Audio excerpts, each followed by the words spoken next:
Stella Rosa. Stella Rosa Brandy. Holiday deals start at Ross. Yeah. With such small prices, you can go big on all the decor. We've got the savings you need to pull off any celebration at Ross. Yes for less. Our city is hurting. Our family is hurting. That has to be my focus. Kung Fu. New episode tonight at 9 on KTLA 5. Watch Off the Clock, weekdays at 2 on KTLA 5. Now in the news at 5, the latest on a group of local law enforcement recruits who were hit by a wrong-way driver. 25 were injured and some in critical condition. Now, new video shows the devastating moment of impact. And a cement truck goes barreling through a home in a quiet beachside community. What went wrong that caused the operator to lose control? And we are following breaking news. A winner has been announced in LA's race for mayor. The news at 5 starts right now.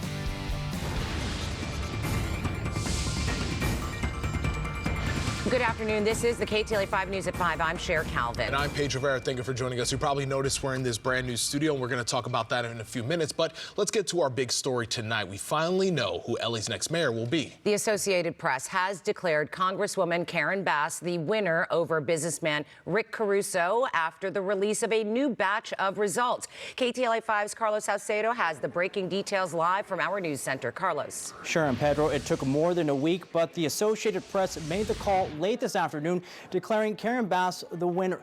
Whether you voted for her or not, this is a historic win. She becomes the first woman and second black Angelino elected to lead the city of Los Angeles. First, let's look at the latest numbers. Bass is now ahead 53 to 47%. Her lead now almost 47,000 votes, with 3/4 of the vote counted. She has expanded her lead with every update since. Bass defeats developer Rick Caruso, who spent much of his own fortune in a bid to enter the political arena. Caruso and Bass were neck and neck as the polls closed. The race too close to call. Caruso led early, but as officials continued to count all the ballots, Bass secured an insurmountable lead that Caruso could not make up.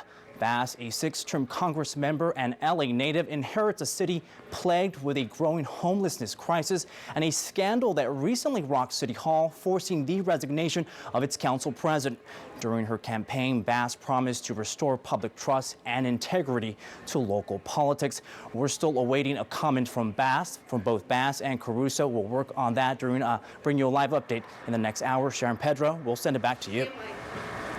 All right, Carlos, thank you. Now to the latest developments in Whittier, where 25 law enforcement recruits are injured, 5 critically, when a wrong-way driver crashes into them during an early morning run. After plowing through 4 lanes of recruits, the SUV only came to a stop when it hit a light pole. KTLA's Mary Beth McDade is live at the scene with more on the 22-year-old driver and the incredible mass casualty response. MB. Yes, Pedro and Sharon, you know, the streets here, they just opened up a short time ago. Now, we're told that there were 2 patrol cars and they were providing security for these recruits as they're out of their morning jog. But those 2 cars, they were still blocking traffic back at that very busy intersection of Telegraph Road and Mills Avenue. As the recruits, their formation continued up here on Mills Avenue. And then when they got just about here, well, that's when that wrong-way driver plowed into them. But as soon as the accident happened, the chaos, that ensued, he said it looked like an airplane wreck. There were so many bodies scattered everywhere.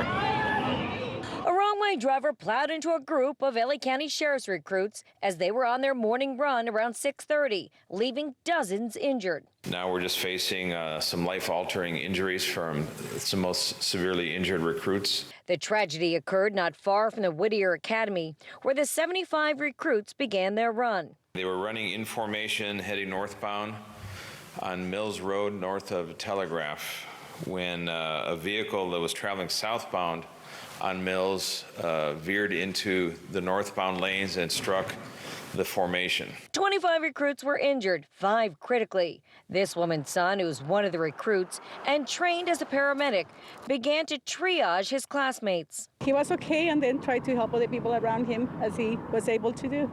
So he is still very moved by what has happened. Meantime, some recruits ran to a nearby fire station that was only a few hundred feet away for help, while others tried to stop the driver who had run into a light pole but continued to keep his foot on the gas. After he hit all the recruits, the driver still had his foot on the accelerator. So my boyfriend, seeing that, he tried to break the glass or like the window open to try to get him to stop. Unfortunately, he wasn't able to, but they were able to like open the door, whatever it was, and get the driver out and detain him. Sheriff's officials say the driver is a 22-year-old male Hispanic from Diamond Bar. They say he tested negative for alcohol, but still needed